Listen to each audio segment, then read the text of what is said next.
चातुर्मासामध्ये गणपतीला रोज 21 दुर्वा वाहणे हे एक व्रत आहे किंवा दर मंगळवारी 21 दुर्वा वाहिल्या जातात. चतुर्थीला तर आपण दुर्वा वाहतोच. अशा या दुर्वा 3 पानांच्या असाव्यात.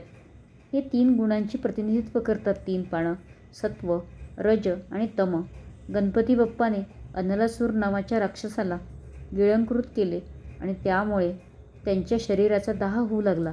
तेव्हा त्यांना अनेक ऋषीमुनींनी आणि देवांनी दुर्वांची जुडी अर्पण केल्या आणि त्यामुळे त्यांच्या शरीराचा दाह कमी झाला. तेव्हा गणपती म्हणाले, माझी ह्या दुर्वा अर्पण केल्याने ह्या त्रासातून सुटका झाली.